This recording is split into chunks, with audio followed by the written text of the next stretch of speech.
बिस्मिल्लाहिर्रहमानिर्रहीम। अस्सलाम वालेकुम। आज हम बहुत ही ज़बरदस्त तवा एग मसाला बनाने की रेसिपी शेयर करेंगे। बिल्कुल परफेक्ट रेस्टोरेंट स्टाइल की ये रेसिपी है और बहुत ही ये मज़े की लगती है। जब आप इसको पराठे, नान या चपाती के साथ भी खाएं तो ये बहुत ही मज़ा देती है। तो चलते हैं अपनी रेसिपी की तरफ। और सबसे पहले आपको चाहिए होगा तवा। तवा पर नहीं बनाना चाहते आप इसको कढ़ाई में भी बना सकते हैं। एक छोटी हरी मिर्च और आधा इंच का टुकड़ा अदरक का बारीक बारीक, दोनों चीज़ों को आप काट लीजिए। और यहाँ पर तेल मैंने 2 खाने के चम्मच लिया है। इसमें हम 2 चुटकी के करीब नमक डाल देंगे और 2 चुटकी ही हम लाल मिर्च का पाउडर डाल देंगे। अगर कश्मीरी लाल मिर्च है तो वो बेस्ट है। और हमने इसमें अंडों को फ्राई करना है। यहाँ पर मैंने 6 अदद अंडे ले लिए, बॉईल किया उनको और इधर मैंने इनको हाफ कट करके रख लिया। और ये जो मसाला मैंने भूना है उसमें सबसे पहले हम अंडों को फ्राई करेंगे। तो इस मसाले में हम अंडों को इस वजह से फ्राई कर रहे हैं क्योंकि अक्सर लोगों को अंडे की स्मेल अच्छी नहीं लगती है। और क्या होता है कि इससे इसकी स्मेल भी ख़त्म हो जाएगी अंडों की। और दूसरी बात, जब हम इन अंडों को फ्राई करके तवा मसाला बनाएंगे तो इनका टेस्ट और भी ज़्यादा मज़े का हो जाएगा। तो तमाम अंडे फ्राई हो चुके हैं, तवे पर से हटा लेते हैं। तवे को एक दफ़ा फिर हम साफ़ करेंगे। तवा साफ़ करने के बाद दोबारा इसमें हम 4 खाने के चम्मच तेल डालेंगे। तेल ज़्यादा मत डालिएगा। और इस पे शामिल करेंगे आधा चाय का चम्मच अदरक और लहसुन का पेस्ट। क्योंकि जो तवा एग फ्राई मसाला होता है वो बहुत ड्राई होता है, तो इस वजह से तेल बहुत ज़्यादा आप इस्तेमाल मत करिएगा। तो आपने लहसुन को आपने ब्राउन करना है और फिर इसमें शामिल करने हैं 2 दरमियाने साइज़ की बारीक चॉप किए हुए प्याज। बड़ा प्याज है तो 1 अदद ले लीजिएगा और दरमियाने से छोटे साइज़ के हैं तो आप 2 अदद प्याज ले लीजिएगा। तो प्याज को अब हमने ब्राउन करना है। आपने कच्चा प्याज इस तवा एग मसाला के लिए इस्तेमाल नहीं करना, आपने इसको ब्राउन करना है। और इसके बाद आपने 3 टमाटर उनका पेस्ट बनाकर वो प्यूरी भी इसमें डाल देनी है।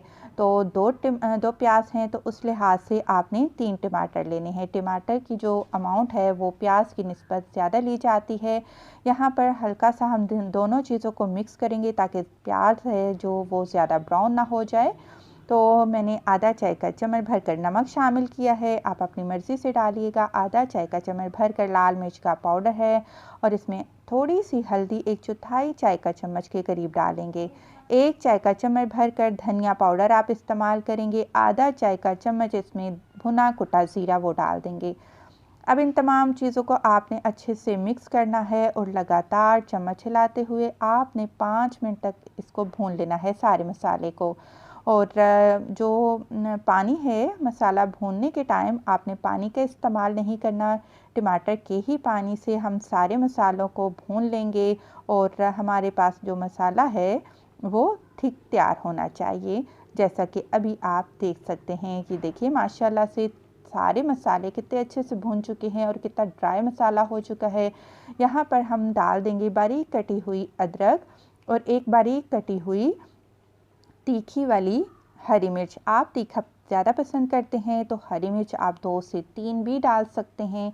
और अब हम थोड़ी देर के लिए तकरीबन 1 मिनट के लिए अब इन चीज़ों को भून लेंगे। इसके बाद ग्रेवी बनाने के लिए हम इसमें थोड़ा सा पानी शामिल कर देंगे। यहाँ पर मैंने अभी फ़िलहाल 1/4 कप पानी शामिल कर दिया है। तो देखते हैं किस लिहाज से हमें ग्रेवी चाहिए। अभी भी लग रहा है पानी थोड़ा सा मुझे कम ही लग रहा है, तो मैं 1/4 कप मज़ीद इसमें पानी का शामिल करूँगी और कुछ इस तरीके की आपको ग्रेवी मिल जाएगी। बहुत पतला नहीं करिएगा, हमने करी नहीं बनानी है, हमने ग्रेवी को ही रखना है। यहाँ पर फ्राई किए हुए हम इसमें अंडे शामिल कर देंगे और अंडों को बहुत ही प्यार के साथ आपने फ्राई करना है। लेकिन साथ ही आधा चाय का चम्मच गरम मसाला पाउडर भी डाल देंगे और बारीक कटा हुआ आपने हरा धनिया, फ्रेश हरा धनिया वो काट कर डाल देना है। अब हम जी अंडों को इस ग्रेवी में भून लेते हैं। बहुत ही ज़बरदस्त किस्म की फ्लेवरफुल ये रेसिपी है और ये नाश्ते में ख़ास तौर पर बहुत ही आपको मज़ा देगी। इंशाल्लाह सभी को बहुत ज़्यादा पसंद आएगी। एहतियात के साथ कि जो जर्दी है वो अंडों से बाहर ना निकले। आराम आराम से 2 मिनट के लिए बस आपने ग्रेवी में इसको भूनना है और ज़बरदस्त हमारा तवा एग मसाला बनकर तैयार है। वीडियो पसंद आई है लाइक करते जाएँ। खुश रहें, दुआ में याद रखें। अल्लाह हाफ़िज़।